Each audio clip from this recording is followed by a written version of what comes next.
बहुत सारी बातें हैं गौतम जी ने और कृष्णकांत जी ने बोल दी हैं, काफ़ी बातें आ चुकी हैं। मैं इतना कहना चाहूँगी कि हमें ये कैसे मालूम लगता है कि जमहूरियत जो है या लोकतंत्र जो है वो खतरे में है। इसे हर इंसान जो है वो अपनी अपनी तरीके से अपने अपने एंगल से जो है वो महसूस करता है, उसका एहसास करता है।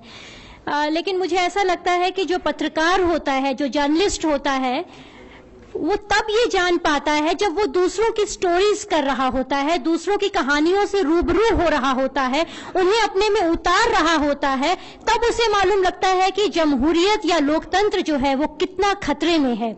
जमहूरियत का मतलब कभी भी अक्सरियत जो है वो नहीं होता है, जो मेरे ख्याल से उसका मतलब होता है कि आखिरी पायदान पर बैठा वो आदमी जिसे कुछ भी खाने का, कोई भी त्योहार मनाने का, किसी भी भाषा को बोलने का, अपने तरीके से शादी करने का, कुछ भी कहीं भी नौकरी करने का, कहीं भी मकान लेने का जो होता है वो अधिकार होता है। लेकिन जब इन अधिकारों पर अंकुश लगने लगता है, पाबंदी लगने लगती है, विरोध होने लगता है, तब एक पत्रकार को मालूम लगता है, तब उसको एहसास होता है कि कहीं ना कहीं हालात जो हैं वो बेहद खराब हैं या खराब होने वाले हैं और बहुत ज्यादा खराब जो हैं वो हो चुके हैं। तब उसे ये महसूस होता है। जैसे मैं इसमें दो उदाहरण देना चाहूंगी। लंबे अरसे से मैं पश्चिमी उत्तर प्रदेश, वेस्टर्न यूपी और हरियाणा कवर करती हूं। मैंने अपने बचपन से लेकर इस सरकार के आने तक कभी भी हरियाणा में माइनॉरिटी के खिलाफ इस तरह की नफरत और इस तरह का भेदभाव जो है वो नहीं देखा था। पश्चिमी उत्तर प्रदेश में भी छुटपुट घटनाओं को छोड़ दें तो इस तरह की बात जो है वो नहीं देखी थी। इस सरकार के आने से पहले माइनॉरिटीज के साथ जो हम लोगों ने नाम भी कभी इस तरह के नहीं सुने थे, लेकिन इस समय के जो हालात हम देखें जब हम रिपोर्टिंग करने जाते हैं तो मैं ये दावे से कह सकती हूँ कि सारी घटनाएं इस ओर इंगित करती हैं कि हरियाणा जो है पूरी तरह से अपने आप को हिंदू राज्य बनाने की ओर बहुत तेजी से अग्रसर है। त्योहारों पर वहां की पुलिस तय करेगी कि आपकी बिरयानी में क्या डलता है, क्या डलेगा, क्या नहीं डलेगा, आप कौन से त्योहार करेंगे, आप कहां पर रहेंगे, आप कौन सी भाषा बोलेंगे।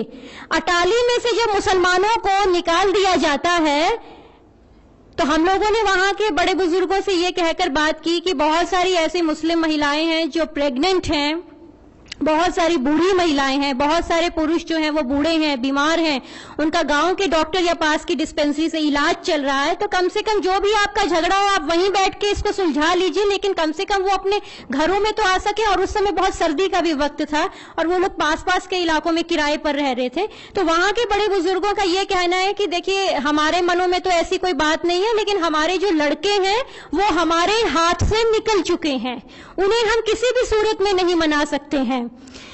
ये दलील जो है ये उनकी थी। इसी प्रकार से अगर हम वेस्टर्न यूपी की बात करें, मुझे अच्छे से याद है जिस समय मैंने दादरी में अखलाक वाला इशू कवर किया था, हम लोग कवर कर रहे थे, वहां पर भी यही इशू आया था।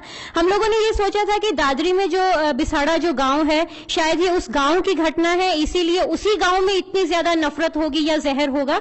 तो मेरे साथ एक और साउथ इंडियन जर्नलिस्ट से हम लोगों ने तय किया कि हम बिसाड़ा के साथ साथ आसपास के 10 गांव का सर्वे करते हैं कि वहां पर कैसी स्थिति है।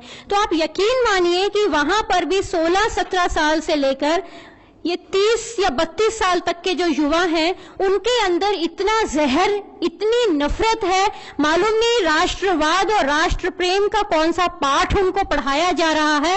ये जो नई फौज आ रही है, नई फसल जो तैयार हो रही है, इसमें इतनी नफरतें और जहर से इसको सींचा जा रहा है कि आने वाला जो दौर है वो इससे भी ज्यादा हम लोग खतरनाक तरीके से सोच सकते हैं। जहां तक हम लोग हरियाणा की बात कर रहे हैं, क्योंकि हरियाणा में बहुत ज्यादा मेरा आना जाना रहता है, आप वहां पर काउ कमीशन बनाने की बात करते हैं, आप वहां पे गौशालाओं को सरकारी फंडिंग देने की बात करते हैं, आप वहां पे भगवत गीता को सिलेबस में ऐड करने की बात करते हैं, आप वहां पर वहां का एजुकेशन मिनिस्टर ये बात करता है कि वहां की लड़कियों को कम उम्र का नौजवान पुरुष टीचर नहीं पढ़ाएगा क्योंकि उसकी नीयत अच्छी नहीं होती है। तो ये किसने बोल दिया कि बुजुर्गों की नीयत बहुत अच्छी होती है। आप वहां पे रिफॉर्म्स लाने की बजाय वहां पर उल्टी सीधी बातें करते हैं। तो आम आदमी किससे शादी करेगा, कौन सी भाषा बोलेगा, क्या करेगा, कहां आएगा, कहां जाएगा, ये आप लोग तय करते हैं। अभी एक और विचार आ रहा है आरएसएस की तरफ से कि 12वीं कक्षा तक जो है वो अंग्रेजी जो है वो नहीं पढ़ाई जाए, रीजनल जो क्षेत्रीय भाषाएं हैं उनमें पढ़ाई लिखाई हो। तो मेरा ये मानना है कि आप खुद तो हिंदी के पत्रकार को सबसे आखिर में इंटरव्यू देते हैं, आप अंग्रेजी के पत्रकार को बिठाते हैं, उन्हीं को इंटरव्यू देते हैं। आप खुद विदेशों में जाते हैं, आपके बच्चे कॉन्वेंट में पढ़ेंगे, आपके बच्चे विदेशों में पढ़ेंगे, लेकिन भारत के आम आदमी के जो बच्चे हैं वो सिर्फ हिंदी सीखें, क्योंकि हिंदी में उस तरह का ज्ञान नहीं है, उस तरह की दुनिया की जानकारियां नहीं है जो उसको इस समय जाननी चाहिए। आप रशिया और चाइना कभी हो नहीं सकते जिन्होंने अपनी क्षेत्रीय भाषाओं में पूरी दुनिया को ट्रांसलेट कर दिया है। आपकी क्षेत्रीय भाषाओं में इतना दम है क्या? तो एक तरह से आप शाइनिंग इंडिया की कभी बात करते हैं, आप मेक इन इंडिया की बात करते हैं, तो ऐसे मेक इन इंडिया होगा कि आप सिर्फ हमको हिंदी पढ़ाएंगे, वो भी 12वीं तक, और आपका ये कहना है कि इंग्लिश को सिर्फ इस तरह से पढ़ाया जाए जैसे फ्रेंच और स्पेनिश पढ़ाई जाती है। आप यूनिफॉर्म सिविल कोड की बात करते हैं, ट्रिपल तलाक की बात करते हैं।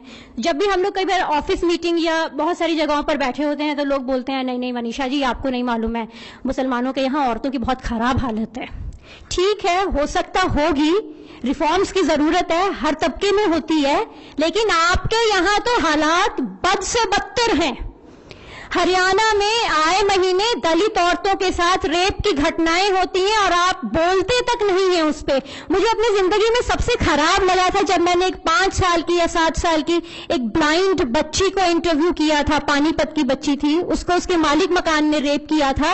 उससे ये तक पूछने का मन नहीं हो रहा था कि बेटा तेरे साथ हुआ क्या है, तो अब किस स्थिति में है।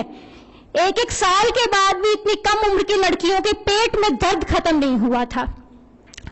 आप बात करते हैं यहाँ पर अंधविश्वासों की, आपके यहाँ पर अंधविश्वास ऐसे हैं, आपका चाइल्ड सेक्स रेशो 2 सेंसस से लगातार नीचे है।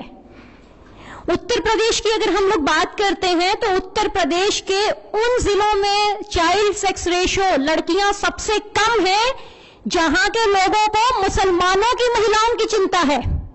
बागपत में सबसे कम है, मुजफ्फरनगर में सबसे कम है, मेरठ में सबसे कम है, गाजियाबाद में सबसे कम है, सहारनपुर में सबसे कम है, और यहीं के लोग ज्यादा उत्पात मचाते हैं हर चीज को लेकर। आपके यहाँ पे अंधविश्वासों की ये हालत है। मुझे याद है अच्छे से कि मैंने एक बार एक फेलोशिप के दौरान में हरियाणा में काम कर रही थी।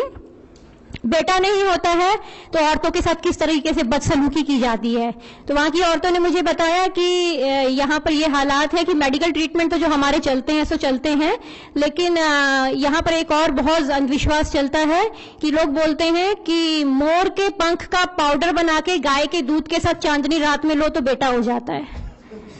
और ये बहुत जबरदस्त, मतलब कि मैंने पूरे रीजन में जब इसको पूरे उसमें देखा तो सबने मुझे ये वाली बात बताई। तो आपके यहाँ अंधविश्वासों की ये हालत है। आप अपने रिफॉर्म्स तो देखिए, चलिए ठीक है, आपको एक कौम की महिलाओं की बहुत चिंता है, बहुत अच्छी बात है, वो लोग अपना देख लेंगे, आप पहले अपना देखिए। सारी दुनिया में नहीं, अगर हम कहें तो पूरे भारत में औरतें एनीमिक होती हैं, पूरी दुनिया में औरतों के स्वास्थ्य हालात सबसे ज्यादा खराब होते हैं। आपके यहाँ पर औरतें जो है सुबह 4 बजे उठ के रात के 2 बजे सोती हैं। नेशनल हेल्थ फैमिली सर्वे बताता है कि हरियाणा की औरतों ने रिकॉर्डेड स्टेटमेंट दिया है कि अगर पति पीटता नहीं है तो वो पति नहीं है, तो हम उसको अपनी पत्नी महसूस नहीं करते हैं। यानी कि अगर पत्नी है तो पति का पीटना जरूरी है। आपके यहाँ रिफॉर्म्स की ये हालत है। तो मुझे लगता है कि गलती जो है वो हम लोगों की इस मायने में ज्यादा है कि जो लोकतंत्र को इतना खतरा नहीं है, लेकिन इस लोकतंत्र के जरिए जो मैंडेट आया है उस मैंडेट से बहुत ज्यादा खतरा है। इस मैंडेट को बहुत ज्यादा चिंता है दूसरे कौम की महिलाओं की स्थिति की, हमारी भाषाओं की, हम एक ही डॉक्टर के पास जाएं, एक जैसा इलाज करवाएं, एक जैसा खाएं, एक जैसी बात करें, एक जैसे त्योहार बनाएं, सबके सब शिशु शिक्षा सरस्वती पाठशाला में पढ़ने जाएं, ये लोग ऐसा चाहते हैं। तो मुझे लगता है कि जिस तरह की बातें हो रही हैं पॉलिटिकल सिस्टम में, कृष्णकांत ने भी यही बात कही थी कि ले दे कि जब हमारे पास ऑप्शन नहीं रहता है, बातें ये भी हो रही हैं कि अभी तो हमें 3 साल और झेलना है, जितनी चीजें खराब हो चुकी हैं उससे ज्यादा खराब होंगी, तो अगली बार के लिए भी ऑप्शन नहीं है। तो इतनी मेजॉरिटी से तो ये लोग नहीं आएंगे, लेकिन कहते हैं कि आएंगे यही लोग। अगर आप कुछ भी अपनी बात करते हैं तो सोशल मीडिया पे ट्रोलिंग के लिए इनकी एक लंबी चौड़ी फौज है। सोशल मीडिया की जब हम बात करते हैं, ये लोग यहां तक तय करते हैं कि आपकी फेसबुक लिस्ट में कौन रहेगा कौन नहीं रहेगा। मुझे अच्छे से याद है, एक बार चंगेजी के यहाँ चिकन खाते हुए मैंने अपना एक फेसबुक पे फोटो लोड कर दिया था, तो मुझे खूब गालियां पड़ी थी और वो फोटो मुझे हटाना पड़ा था। लोगों ने बोला था कि मनीषा जी, इससे हमारी ना भावनाएं आहत हो रही हैं। आप इंसान को मार देते हैं तो आपकी भावनाएं आहत नहीं हो रही हैं, हमारे चिकन खाने से आपकी भावनाएं आहत हो जाती हैं। सो गलती हम लोगों की है। अगली दफा के लिए अगर कुछ चीजों में हम लोग सुधार कर सके तो मुझे लगता है कि एकजुट होकर छोटी छोटी चीजों को भुलाकर बहुत सारी चीजों पर सहमति करनी होगी। बहुत सारी चीजों को अगर हम लोग जो हमें अलग कर रही हैं, कहीं ना कहीं हमें छोटे कास्ट में या समुदाय में या भाषा में या कल्चर में बांध रही हैं, उन चीजों को छोड़ के हम लोगों को एक मंच पर आना चाहिए। शुक्रिया।